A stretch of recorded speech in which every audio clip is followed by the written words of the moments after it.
From Black Panther to Moana to Jedi Rey, roles written to be played by minorities uniquely represent their experience, empowering minority viewers and avoiding backlash. We don't want a world where existing roles pretend to be representative by adding a sprinkle of minorities just in the actors that play them. Because we on Proposition believe that minorities are more than just different characteristics like skin color and gender. They're about different stories. 3 points in opposition today. Firstly, on empowering minorities. Secondly, on public perception. And in my partner's speech, thirdly, on minority actors. Before that, let's define the notion. By art of popular culture, we're talking about movies, TV shows, theater, musicals, everything, right? Secondly, by minorities, we're talking about racial, ethnic, religious, sexual orientation minorities, and we would also include women because of societal oppression they faced. Thirdly, by unique characters, is this a clarification? Yes. Okay, sure. Do you think that a misogynistic character should continue being portrayed as misogynistic? I don't think this is affected by the notion in any way. Presumably, this would be the same on both sides. If you want to clarify in the next speech, do so. By unique characters, we're talking about having different names, backstories, personalities, and behaviors that follow new plot lines, right? Like Black Panther, for example. But we think they can still exist in the same universe as the previous one. Like, for example, when Jedi Rey was written specifically as a minority, but into the existing Star Wars franchise. By recasting minority actors, we mean putting them into remakes or sequels with existing lead characters returning. We think the criteria for this debate should be, when do we support a movement regarding diversity in popular culture? Firstly, when it leads to more meaningful representation of minorities, because we want to empower them in a society that has been holding them down.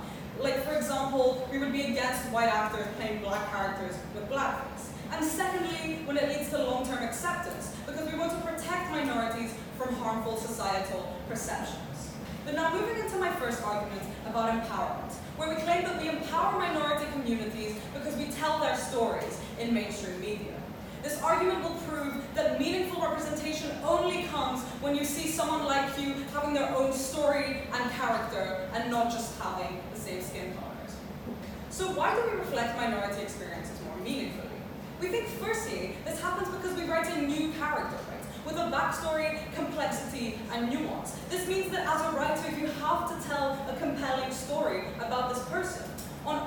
You base your character on the old version. And you don't write a new backstory with new character traits, since the character already exists. For example, when Hermione in the Harry Potter musical was cast as black, nothing changed about her character. She didn't tell the story of the young black girl. The only thing that changed was her skin color. Secondly, on our side, you adapt other characters to that minority lead, right? When you write a minority character, you have to write into the script the relationship that exists both between minorities in that show, like, for example, like family relationships in Black Panther, but also relationships with other majority characters. And thus you portray the complexity of the experiences that are unique to minorities, right, in society.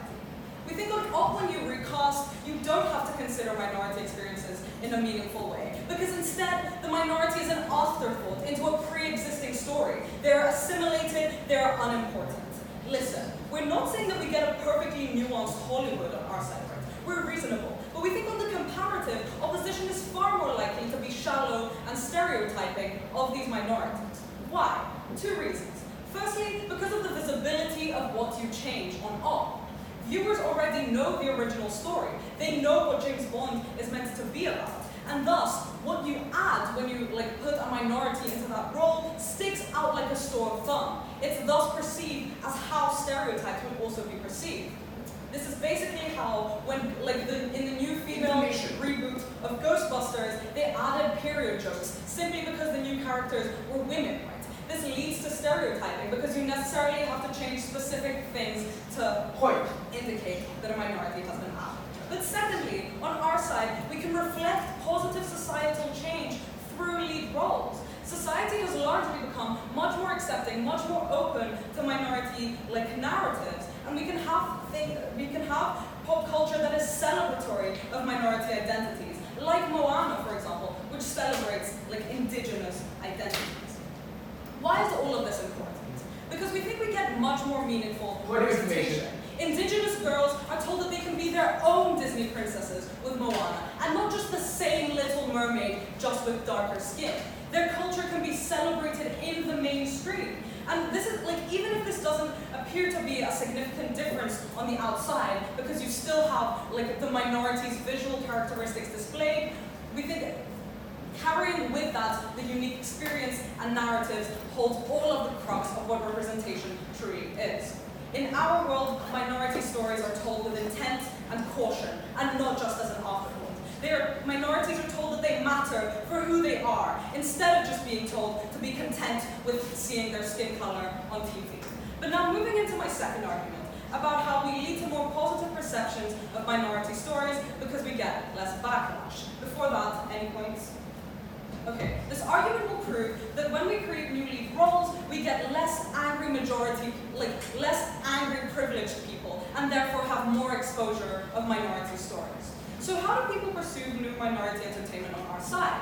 Minority, they're seen as a new story and a narrative with unique characters. This means that there is an incentive for people to watch it, for a few reasons. Firstly, what information? But before I tell you about those, yes. Given the incentive to cater to the majority, why would writers on your side be incented to create the same shallow and reductive portrayals of minority characters? Listen, I told you, even if this is true, we can see that Hollywood isn't perfect and has to cater to some extent to oppressive narratives. But it's much better when you keep around the unique experiences of what makes someone a minority and not just the skin color, not just the stereotypes, right? But continuing on with my argument. We think people are likely to watch these movies on our side for reasons for liking the gender, the genre, for example. If you like action movies, you're likely to go and watch Black Panther. But also, things like having big Hollywood ads and exposure, seeing your favorite actor, minority or not, on a movie poster. And we can still benefit from things like franchises, like Star Wars, creating new minority leads. What happens on Up when you recast? Firstly, you're more likely to get backlash. Listen, we're not saying that people are outright and explicitly racist, but we think people in an oppressive society are much more likely to feel anger when they feel like their favorite character is being co-opted by political correctness, right? These same people may be open to thinking Black Panther is awesome and saying the catchphrases of Wakanda, they just don't want you to take James Bond away. We're not defending these people, but we think their anger perpetuates harmful narratives. What is the impact of this? When hardcore fans of original franchises are angry, they do things like spread bad publicity through Twitter hashtags, through online ratings. Like when the female reboot of Ghostbusters rated very poorly on Rotten Tomatoes and ended up not selling much in theaters. On our side, you get more exposure. You're more likely to see these stories and think of minority experiences as important. We don't want to live in a world where entertainment of minorities is disregarded because it's the second and worst version of the original role. Stand with Paul.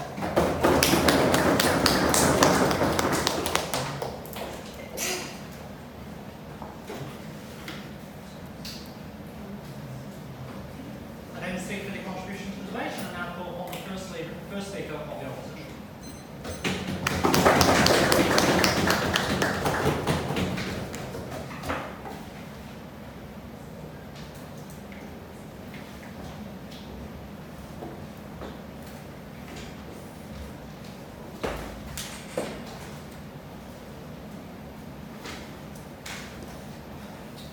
I think it is ironic for a side that claims they want equality to insist that minorities will always belong in another role. We reject that on side opposition. What is our stance? We believe that recasting minorities in roles already played by others is better than creating new lead characters. Recasting can easily be done through three broad ways. The first is the backstory, creating a pre-storyline to justify a transition. For instance, a character can have a backstory of growing up in poverty that he subsequently overcame, even though that might not have been part of the original character. Second, continuing a storyline of a particular character, where the role of a lead character can be passed on to a minority. For instance, in a very contemporary example, Captain America handing the shield to Falcon, for example, that's also a form of recasting a character. Third, alternate universes or adaptations, where conditions of lead characters are re-explored through the lens of a minority character. So there can be changes to the original story for viewers to compare and contrast. We bring to you multiple examples. The first of which is Spider-Man Into the Spider-Verse, where Spider-Man is portrayed as an African-American kid in the form of Miles Morales, and also it was able to integrate minority parts into the story. For example, Miles Morales had an uncle that played Prowler, which represents all the sort of problems that exist with African-American kids growing up in a black neighborhood, for example, that is ridden with crime and gang incidents. We bring you another example of Othello, about how Othello can have remake plays where Othello is played as a Caucasian rather than as an African-Italian man, and his wife now becomes the African-Italian wife, that's the Mona, no thank you, rather than the Caucasian wife.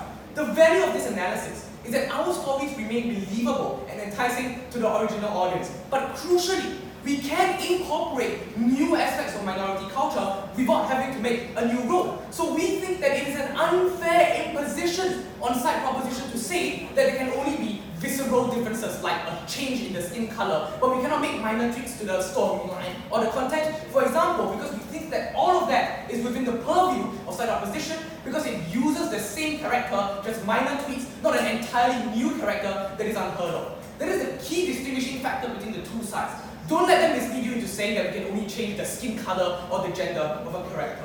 Now I want to expand the criteria of this debate because the proposition seems to allude to this notion that only meaningful representation is important. No, thank you. But I think when we're talking about increasing awareness about minority representation, for example, it's not just about meaningful representation. It's about awareness as well and about new perspectives, about what society at large perceives about a character or a minority. How the minority therefore then goes on to interact with the majority when these new concepts are brought into the sphere. So I have two broad arguments, two broad rebuttals for today.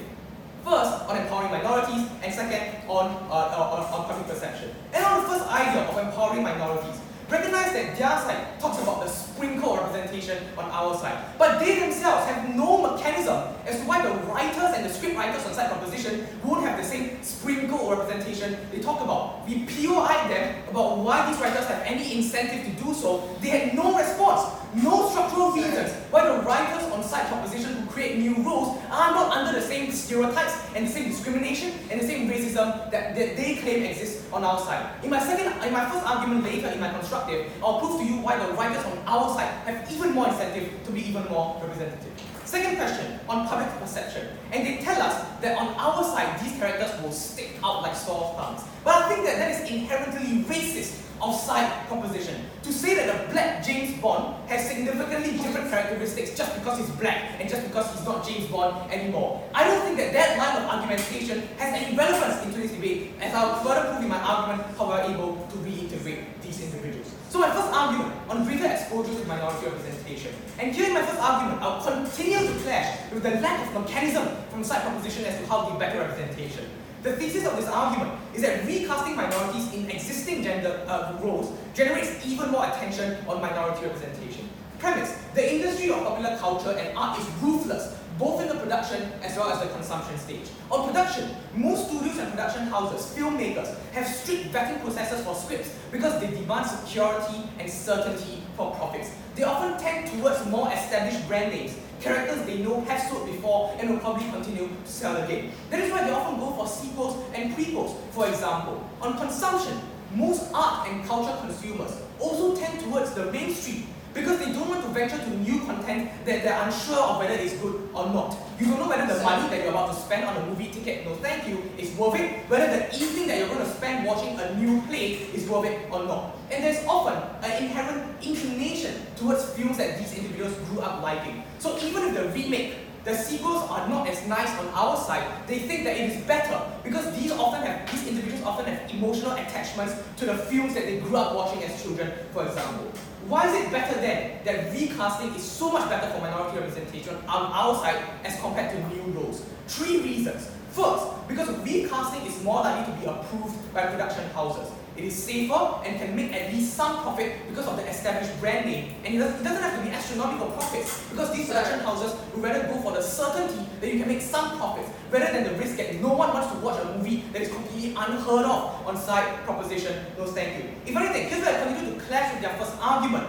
Our side actually has more incentives and more ability for screenwriters to become even more representative.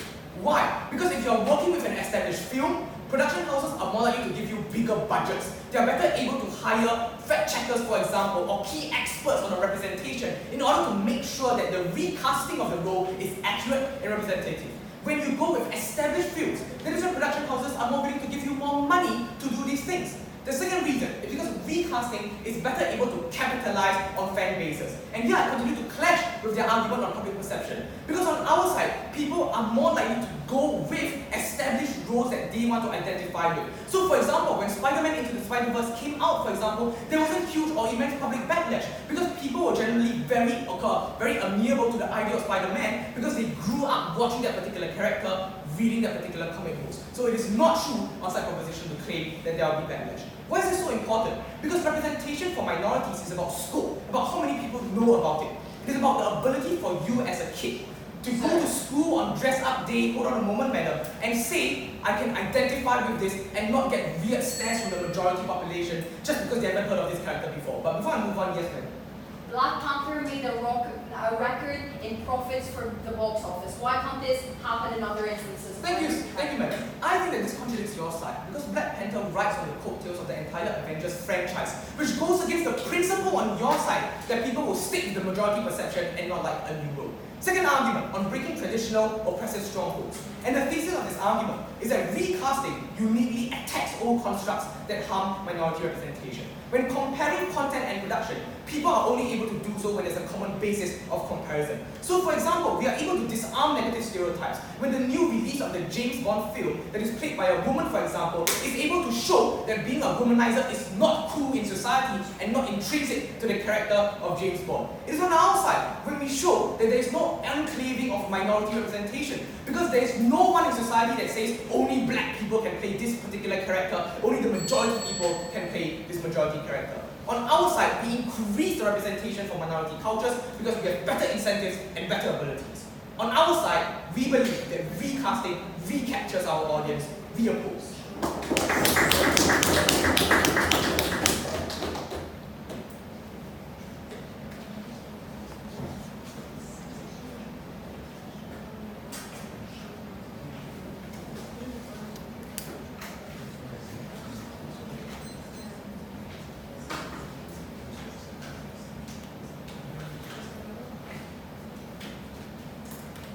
Thank you, speaker, for the contribution to the debate. Now call on the second speaker to contribute.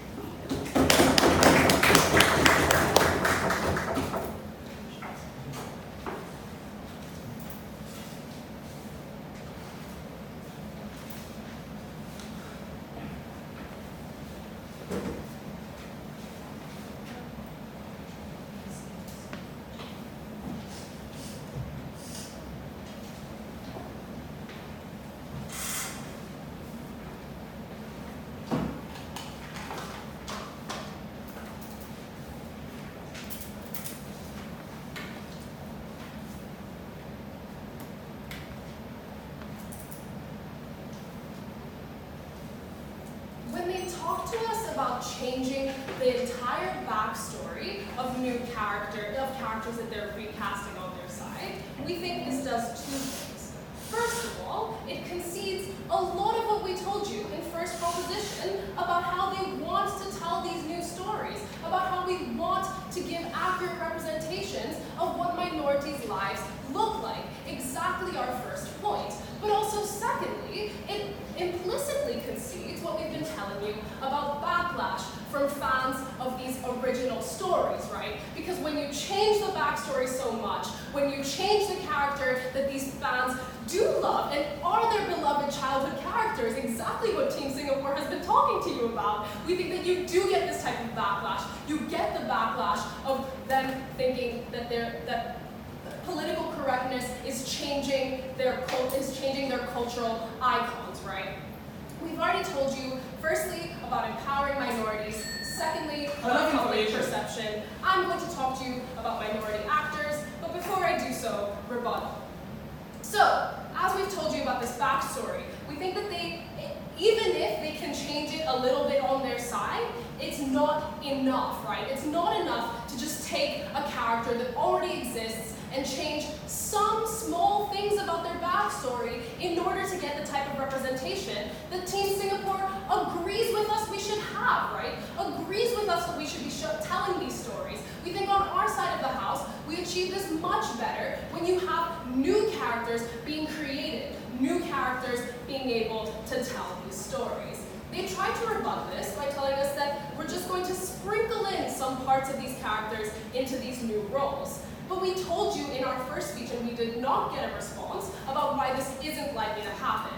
Exactly because you're not basing it on a previous role. Exactly because there isn't already a skeleton of a character you're trying to fit in this minority into. You need to write a new one.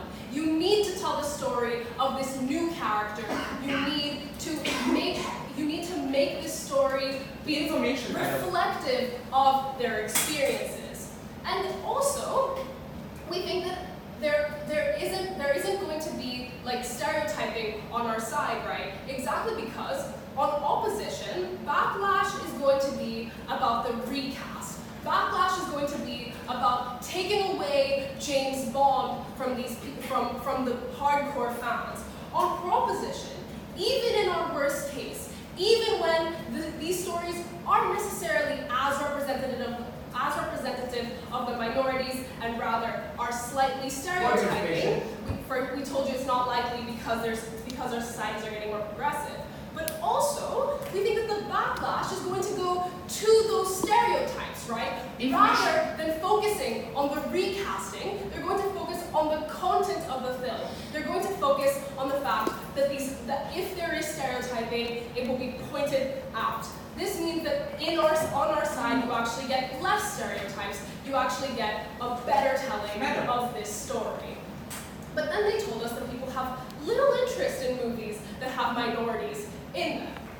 They told us that you have emotional attachment to the movies you saw as children. Firstly, this concedes our point about backlash, right? Exactly because you have that emotional attachment. Exactly because you formed an opinion about these characters and have decided that this is what they should look like. This is who they should be. This is the backlash that Team Singapore gets uniquely on their side. We're going to talk about this more also in my constructing. We've also given you several impacts of this in our first speech, which we don't think were sufficiently responded to. But the logic behind their first point implies that no one ever watches new movies, right? The logic here is that only franchises and sequels are watched, that people can't enter and see new movies that are like independent from other ones. We gave you mechanisms about how they're likely to watch them because they like the genre of movie, right? If you like action movies, you're likely to watch Black Panther. There's marketing for these movies. We got no response to this on their side. Finally, moving on about the incentive to make these movies and how much funding they're going to get, the things that Team Singapore was telling us about. You have the incentive to make these movies because there's demand not only from the minorities themselves, but also because there's been set a precedent that these movies do succeed, right? Black Panther has done incredibly well in the box office. Movies that have been recast, on the other hand, movies like Ghostbusters, have been doing terribly. We think actually that the side that doesn't get minority actors being represented is side opposition, is the side that is mostly recasting these types of roles. And then finally on their second point about James Bond and making women take on this burden, before I answer this, yes. If your side fears backlash from races in society so much, would you choose not to screen new minority films in cinemas with majority patronage? Can you rephrase?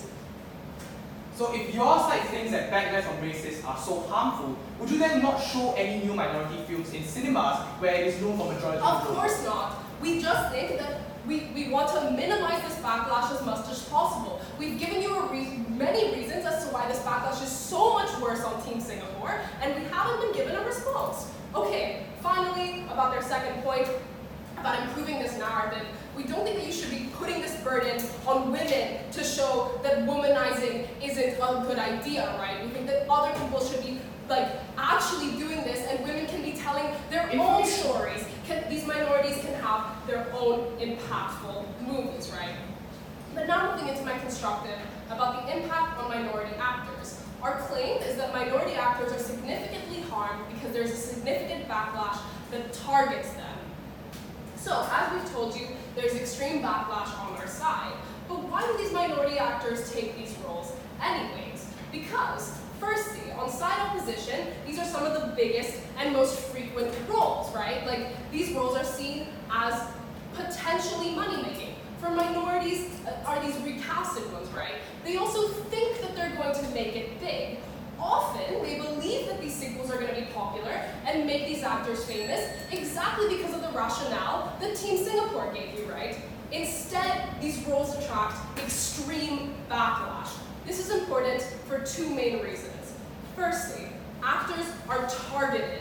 Fans attack the actors, not the casters of them, exactly because they're the visible representation of this acting choice. So they get blamed. This looks like Leslie Jones, a black woman in the Ghostbusters reboot, being harassed enough on Twitter to have to delete her account because she said it put her mental health in danger. But the second impact is that harassment often focuses on their minority characteristics. This looks like Twitter trolls saying things like that a new Ariel is ugly because she's too dark, right? This horrifying rhetoric not only impacts on the actors themselves, but on the rest of the community that we want to help on side proposition, right? It impacts on young black girls that see this harmful rhetoric being perpetrated online. Stand with Team Greece.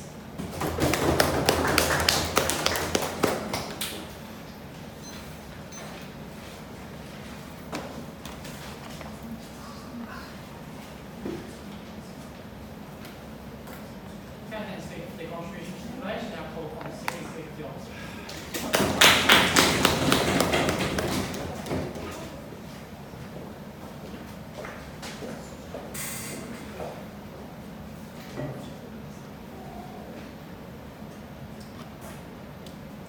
I think thus far, Team Greece has been getting away with a bit too much false characterization on their side of the house. Presumably on both sides of the house, both sides have studios that have incentives to push for social justice. They haven't given us any structural reasons as to why this is unique on their side of the house. The question, therefore, is what this debate then is about. This debate is about the medium by which we ought to push for social messaging. I think on side opposition, we give you structural reasons as to why such movies are likely to get more funding, more advertising, and more crucially, attention. But I also think it's odd for them to say that we just can't give new ideas or new looks on these characters. Because think about it, a female version of Sherlock can have a new story about how she was raised differently. But I think there are certain callbacks that can be done to fans. So for example, this character having very similar idiosyncrasies to the previous character. All of these things are ways in which movie studios can attempt to make similar ideas, but still, because they have a profit-making incentive, they presumably want to make the character as interesting as possible. They presumably want to give these people something new to watch. So I don't think it's true for them to say that they're just going to recast characters, because if that's the case, they're really not going to make any money. So on both sides of the house, we have to accept there will be studios who try their best. The question is whether or not we give them the means to do so. And I'm going to be attacking this in two questions. The first is on the reach of social justice, and second on deconstructing insidious narratives. So first, on the reach of social justice. Under this question, I want to explain why we get more people to consume art that contains minorities, and recognize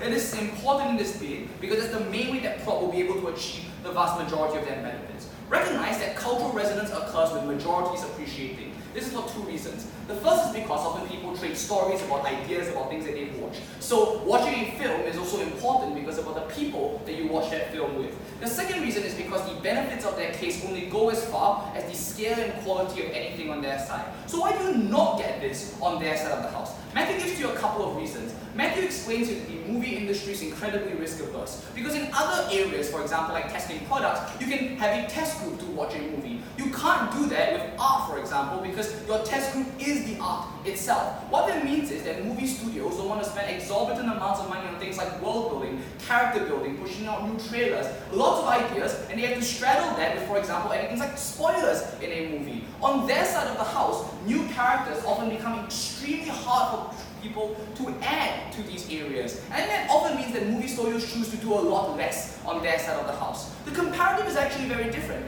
The comparative is when you have a character that many people know and love, that's when more people are willing to watch it. And yes, people often do go to the studio, not to watch the same thing, but to watch new and added expansions to the character, new and added expansions to the story. Like when people watch Superman, they don't fall in love with Superman because he's white, they fall in love with Superman because he represents ideas of strength, power, the idea of overcoming adversity. These are things that people want to see expanded upon, and that's why people will still be willing to watch films even if they are recasted, because they represent ideas, not people, on their side of the house. So to be crucial, we get more investment, more advertising, and more people to watch these ideas. They don't on their side of the house. What was the main response? We got just a glib claim about backlash. I'm just going to take this down. The first thing I'd like to point out is that backlash seems to be rather symmetrical on both sides of the house. Presumably, if someone was really racist, they would say, that's not how I want my action hero to look anyway. So that's really symmetrical. But I'm going to push this further. I'm going to explain to you why perhaps backlash may not be as bad as they say, because at least discussion might actually be way better than ambivalence on their side of the house. Ambivalence, which means that people don't discuss the boundaries to which people are likely to push for. They don't discuss the many issues that exist. The very thing about discourse is that more people are able to look at it and understand the consequences to which it comes from.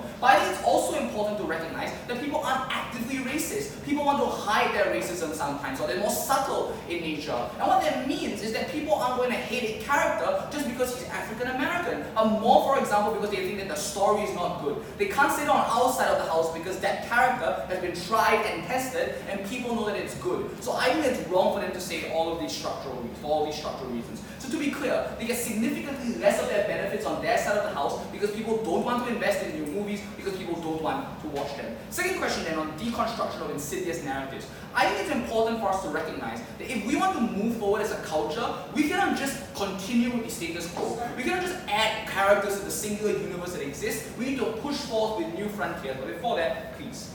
People don't have to be explicitly racist to feel like their favorite childhood character is being co-opted uniquely on your side. This is the backlash that only you get. Madam, I just explained to you why people will be willing to watch new extensions of their characters, especially because movie studios have an incentive to call back to these groups, and why they have an incentive to add new dimensions to a character apart from just stereotypes, because movie studios actually want people to watch these films. Moving on. So the second question on the deconstruction of insidious narratives. Here, I need to point out that often, narratives and understandings are subconscious. So for example, when we think about masculinity, we tie it to certain images of popular culture. So for example, the idea of masculinity is tied to James Bond. I think it's important that we deconstruct this. Matthew gives you reasons as to why changing the nature and character of such a person deconstructs this. Because now you break the image that only a man can be a spy. You break the image that only a man can be powerful. You break the image that only a white person will be able to carry out certain actions that they otherwise wouldn't. And it's breaking these narratives crucially that allows us to push forward and now fight for social justice. Because we need to break tropes that currently exist. We can't just break images and add more ideas. We need to finish the current ones and tie the knots that have been created in the past. I don't think they create this, and I don't explain it, they don't explain why they rebut this. The fact that they don't respond to this analysis in Matthew is damning to their case. I'm now going to move on to my team's third and final argument on allowing for the creation of new perspectives in the medium of art. The thesis for this argument is allowing for the creation of the recasting of original characters pushes for the creation of new ideas. This argument takes proposition at the highest, because we explain to you why we better fulfill the purpose of art and push more core social messaging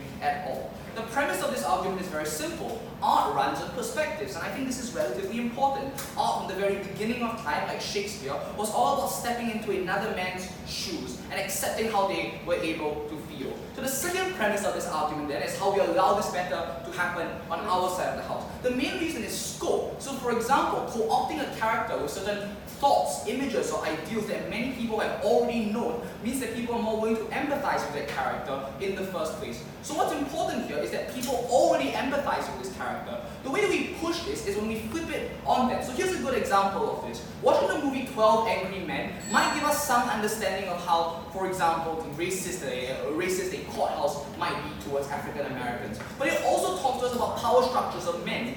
Flipping the narrative and, for example, talking about 12 Angry Women that has been released changes this significantly. It allows us to see new perspectives on the ways in which things are created. Here's another example of this. Flipping the way in which we tell the story of Julius Caesar in plays, for example, in Shakespeare in the Park, allows us to analyze the power relations that occur between men and women, but more crucially than that, juxtaposition is important here. Juxtaposing the former and the latter allows us to see the differences in how people see them. And this is important. It allows more self-reflection on the ways in which we view popular culture. Because something, go, oh, I didn't realize that I would think like that. But the more you push on this idea, the more likely people are able to see the biases that they have in themselves, because they're able to compare and contrast new ideas and new beliefs from the ones of the old. And this is a unique thing that can only be done on our side, because people don't often automatically contrast things, especially when they're seen, for example, in things that they don't automatically relate to one another. So what is important in our case is that we've proven to you that we get more scale, we get more people watching minority films, we get more of their stories out. We believe that recasting reframes and helps minorities. We're very proud to oppose.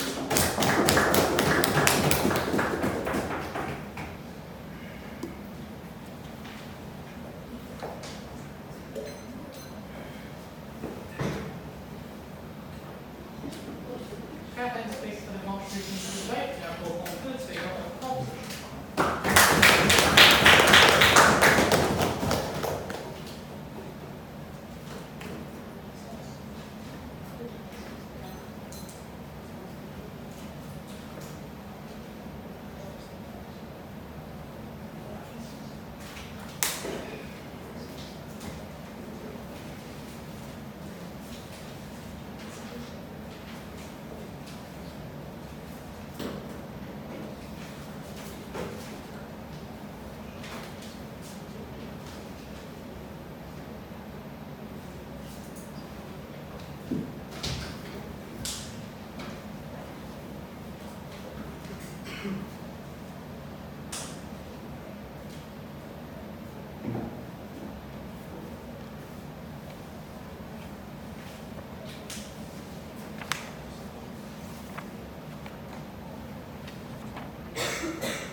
Opposition has been very inconsistent in their characterization of the film industry, because they tell us that they're likely to have the incentive to actually recast someone because they are risk averse, because they know something is tried and tested. Inherently, when you recast someone, that's a risk. That's not tried and tested, because you are actually reversing, if we take what they've been telling us at the start, either reversing the storyline and creating a new dimension, therefore inherently taking a risk, or you're undoing parts of the old story, and you're not getting things such as the old fans watching, which has basically been at the core of their analysis. At the end of this debate, we say the movie industry still has the incentive to include minorities, because this will generate income from these minorities that are going to go watch these movies, but also from the majority of people, and get better perceptions. Two questions in this debate. First of all, does this lead to more exposure of minority experiences? And secondly, does this improve minority perceptions? Okay, so they give us let's move into the first one. Does this increase exposure of these experiences? So they give us an argument about how you have more attention to these experiences. Three responses here. First of all, we do think that under our side, you do have the profit incentive. This is for three reasons. A, because minorities are a big part of the consumer markets. This looks like in the US, having a significant percent of the population being black, which means that they will be interested in watching this. And on top of that, the fact that you're likely to have a specific genre means that people are going to attend this movie and you're actually going to get revenue.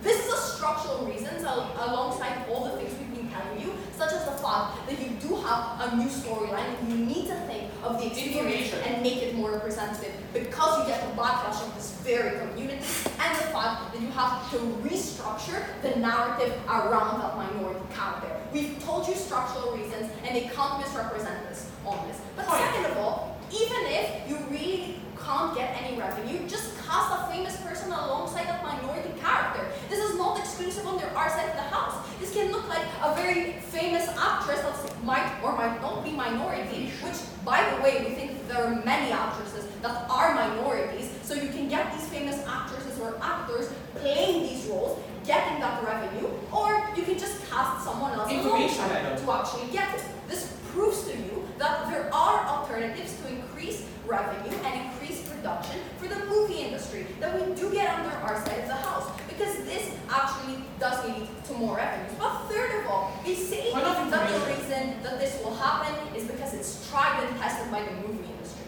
Look, they can't say in their stance in the beginning of the first speech that you change the backstory and you introduce an alternative continuing storyline but then that it's tried and tested, these are very different, right? By their characterization of how recasting looks like, recasting inherently includes replacing a character, right? This doesn't look like replacing. Their characterization of what will happen looks more like what will happen in proposition, where you actually introduce a character in a new sequel. No. Lastly, this is important because it makes production companies actually have an incentive, right? You can still gain revenue. Minorities are not a way that doesn't give you Information. revenue. But second response to this, they said that they capitalize on the fan base, right?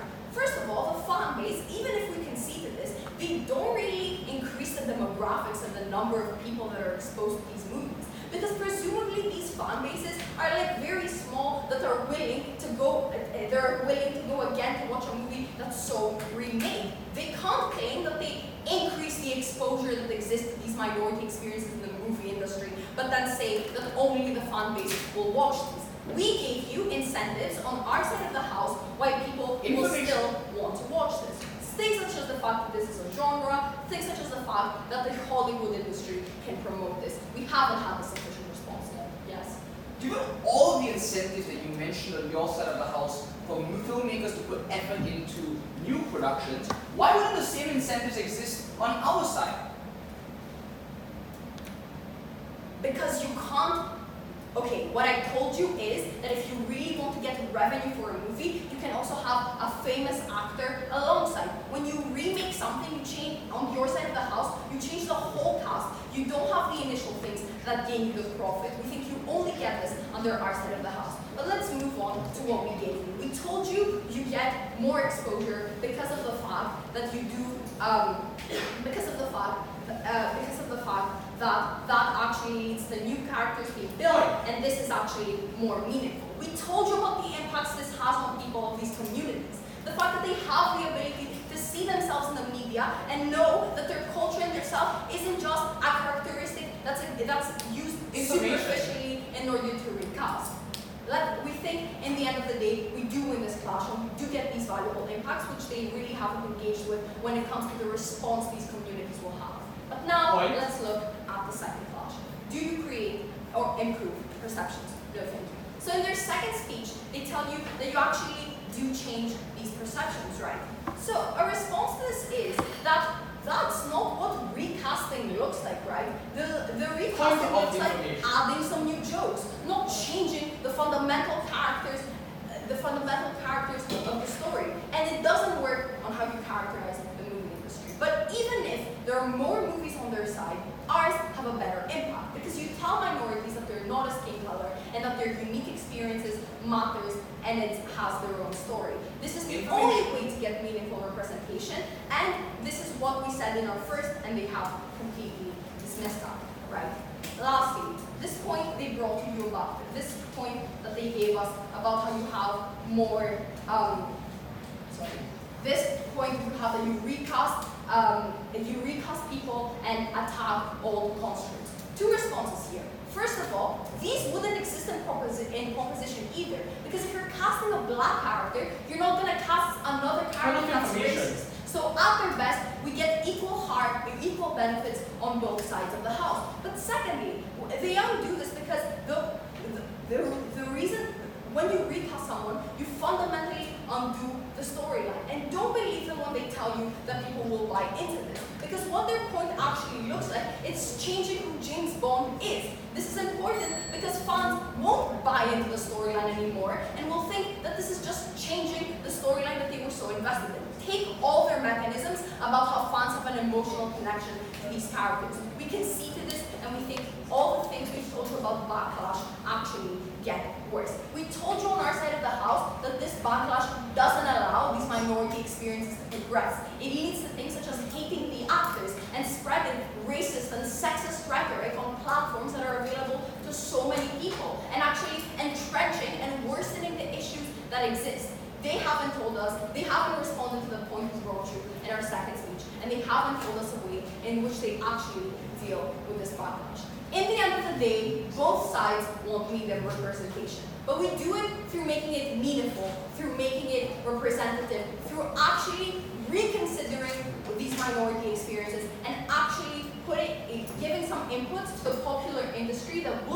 by the majority that actually won't lead to negative harms, because minorities are more than just different characteristics. They are different stories, and we need to listen to them. Stand with please.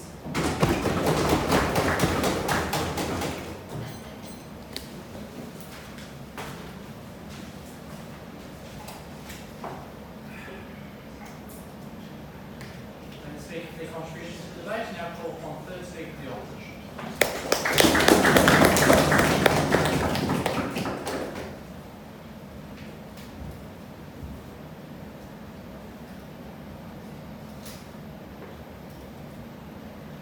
To win this debate, team proposition had a majority burden.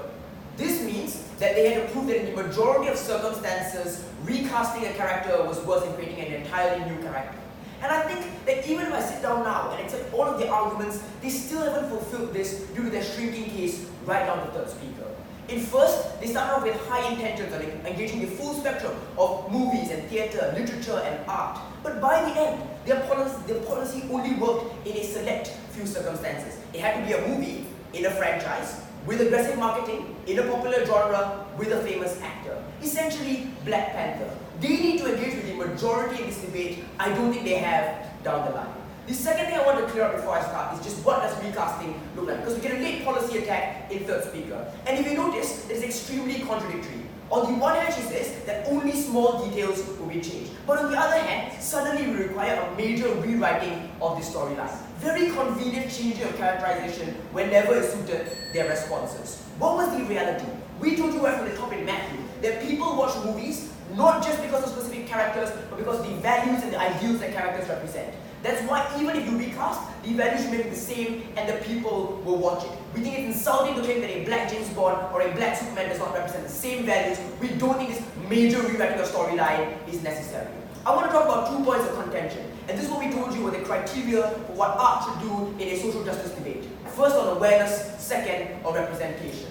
First, on awareness. We told you how there's an increased scope of people watching due to them riding on the tails of existing popularity. The only response we get to this is this one-liner in third speaker that says that fan bases are small. No, this is a contradiction, because if fan bases are small, none of their logic stands. All the stuff that they said about people being interested in the action genre, no thank you, doesn't stand at all. In reality, we don't think these fan bases are small. Look at all the examples we gave you of very extremely popular recasted movies. We don't think these fan bases are small. The second thing we tell you is on the increased scale of minority productions. This means that even if we concede that people equally watch productions on their side, which we don't, on their side there's less art for them to consume. And here, to their credit, they were more responsive.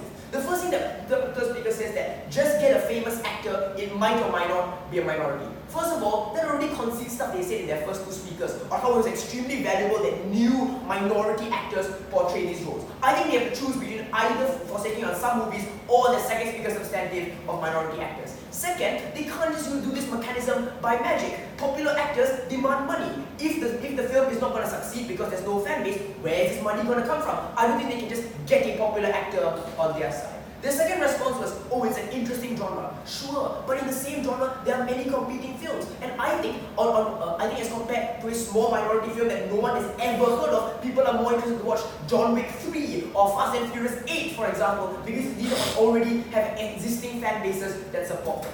Their next response was, minorities are a large part of the consumer market. First of all, this is not necessarily true. We don't think that minorities are a large part of the consumer market in all cases. Their example is of African Americans. What about much smaller bases, like the LGBT community, like the disabled community? Their side simply does not cater to all these groups on their side. Their final response is, we can just use advertising. That's again not true, because advertising for an unheard of film is drowned out by the massive advertising budgets for all the huge franchises that compete with these films. Their final response is that recasting is a risk as well. That's not true. We think that because of the existing popularity and existing fan base for that particular values and ideals of that film, it's less of a risk than their side. These are just all the responses, no thank you, to the scale of production on our side. Their last response was, you have the incentive to create minority movies because of demand and there's precedent. This isn't true. Let's address the so-called precedent. Here I'm going to take down their shining bright examples of Black Panther and Jedi Ray. You know what? We told you that Black Panther was a great example for our side.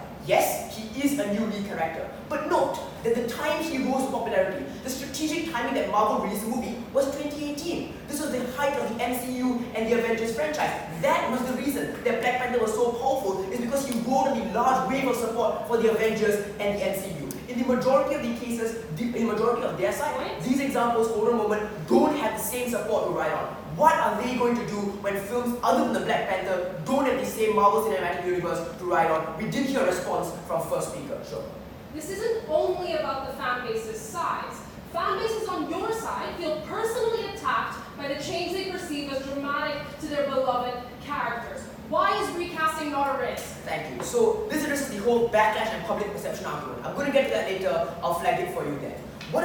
Back to what I was talking about. What have I proven? On our side, there's an increased scale of production and an increased scale of consumption. But moreover, we go further. My second speaker asked their third speaker a POI, and he said, given that they've given us structural reasons while filmmakers have the incentive to put a lot of effort into these recasting films, why does that not happen on our side? We didn't really hear a response to this POI. We think it's because the incentives are symmetrical to not make these characters reductive and actually make them representative of the community.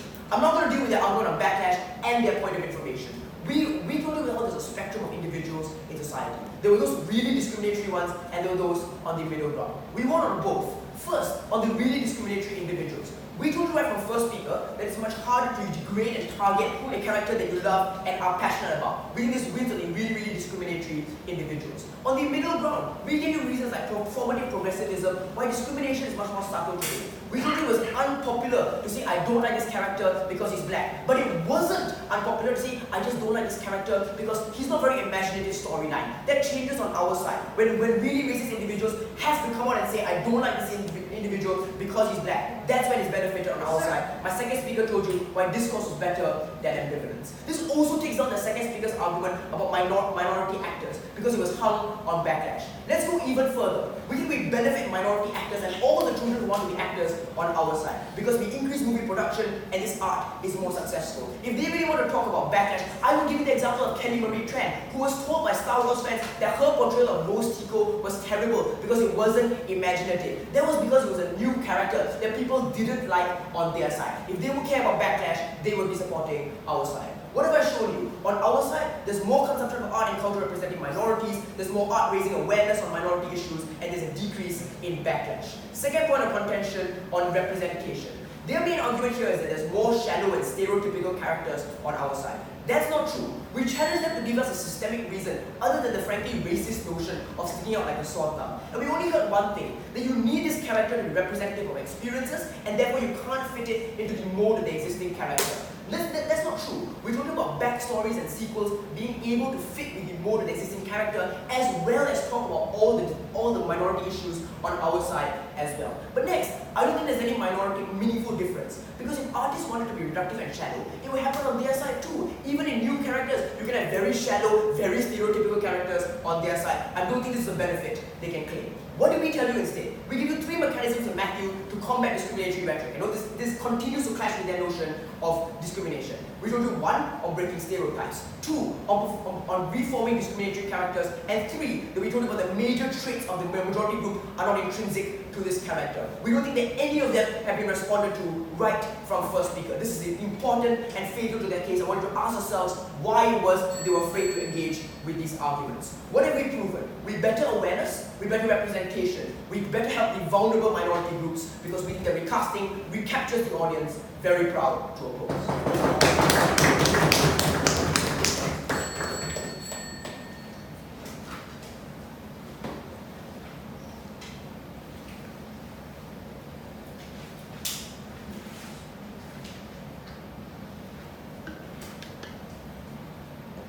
Okay, as is traditional, we now reverse the sequel and cycle upon the leader of the game team to love their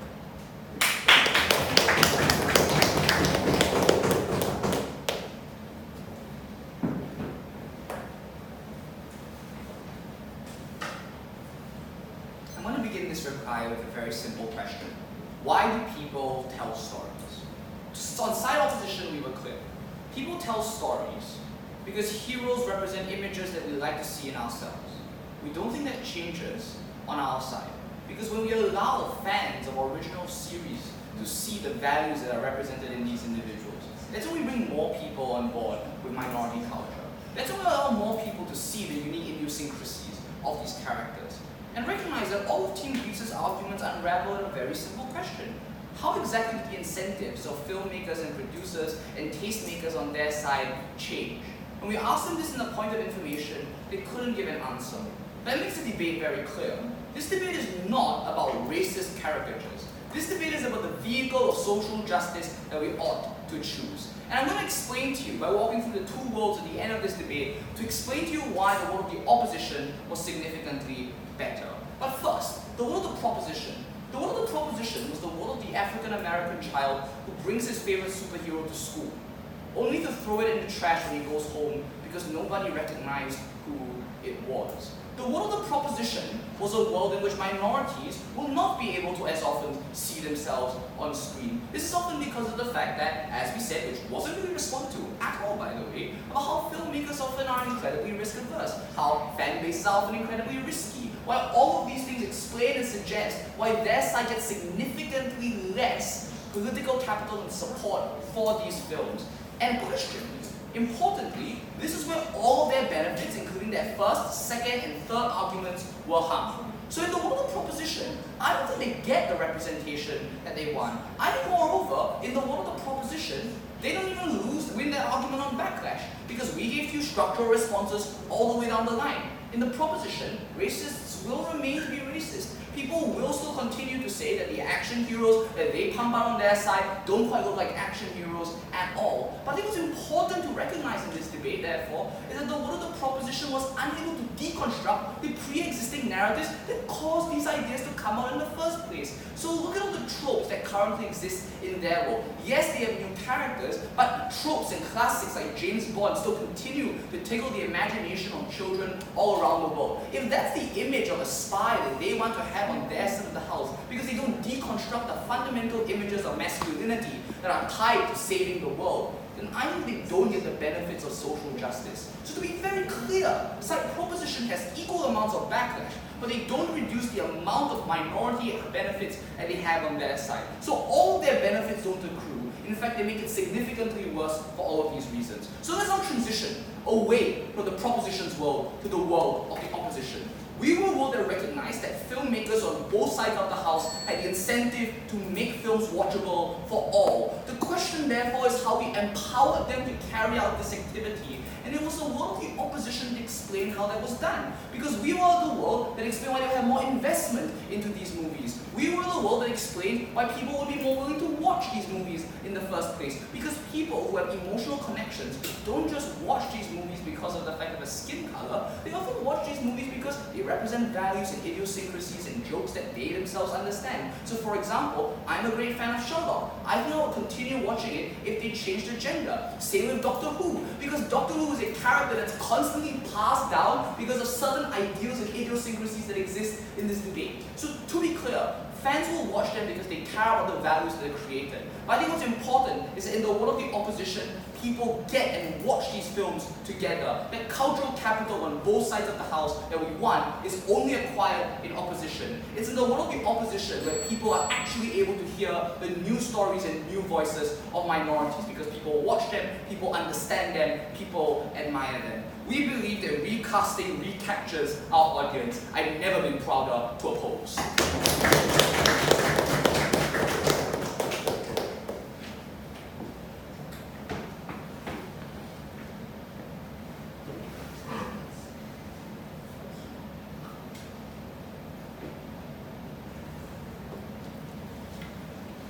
Okay, then speak for the contribution to the debate. To take us home, I call upon the leader of the proposition.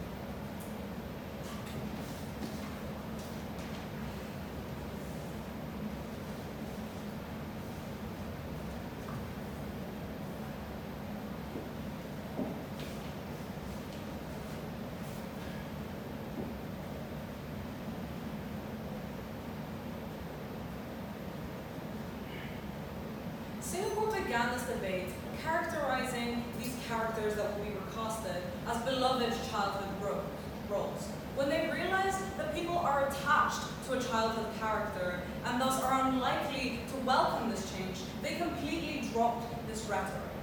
Panel, let's just take a step back after this debate. What's been most important in today's debate has been how minorities ultimately feel, where they feel most empowered, where they feel most represented in a society that has time and time again been letting them down. On prop, we think it is not enough for that society to tell them to be content with just seeing their skin color on TV. We think it's time to tell these people's real stories. 2 questions from this debate. Firstly, is it better for minority empowerment to celebrate or to assimilate minority identities? Secondly, are perceptions of minorities better when they get their own characters and stories? Let's go into the first question about empowerment. Prop tells you that to have truly meaningful representation, minorities cannot be a second thought, written after the fact, into a narrative that was informed by oppressive structures. Empowerment, by definition, is the ability to tell your own story and to be celebrated and not just assimilated. This is the difference between Moana and the Black Little Mermaid. This is the difference between writing a new female spy movie and just making James Bond a woman. What did Op give you on this? They tell us firstly that they get more media on their side, right? And that having this awareness is more important than the representation being meaningful. We questioned this premise on prop because we think the debate is happening in a world where both sides have incentives to include minorities in their story. That's why this can be emotion. Listen, the incentives aren't that imbalanced. We've told you this down the bench. But even if this was true, and this is crucially the response that they've missed, this is what's most important in the debate. Because even if we have less movies about this, what's important is that the movies that are seen on screens tell real stories of nuanced, complex characters that carry unique experiences, not just afterthoughts. But the second thing they told us is that it's racist to say that the status quo is shallow and stereotypical, right? They told us about symmetrical social justice. But here, Op is simply denying reality, right? That when Ghostbusters changes to having female characters, they have to stereotype because they have to keep around the same plot, just with caricatures of what a female is seen to be. And on prop, we gave you the crucial mechanism of how we uniquely correct this, how we can have backlash to do with stereotyping, because that's the main focus of the movie, and we didn't get a response to this. Second question, on perceptions of minorities. Listen, societies have been slowly evolving away from things like racism and sexism, and this has slowly trickled down into the media. The problem with the status quo is that mainstream audiences that are open to receiving minority stories are not open to having their own childhood character, quote-unquote, co-opted by political correctness. Op tells us that these people are emotionally attached and thus will be able to love these new characters the same way they loved the first James Bond. Listen, we wish this was the case, but this is just naive, right? Empirically, what we've seen is backlash. What we've seen is anger from white men at having their own stories co-opted, right? Secondly, they told us people won't watch these movies because they'll make excuses, ignoring the fact that excuses are often made because people prefer the original, right? They just don't like remakes. At the end of this clash, it's clear that both hardcore and mainstream fans are far more likely to be perceptive of minority stories on our side. They support a world where minority characters are seen as not enough to have their own stories, as being a part of the bad Ghostbusters sequel. Team Grease wants a world where people can see their stories reflected, when an action fan can watch a new movie with a female lead, and movies can have an impact on people's lives and perceptions. Stand with Team Grease.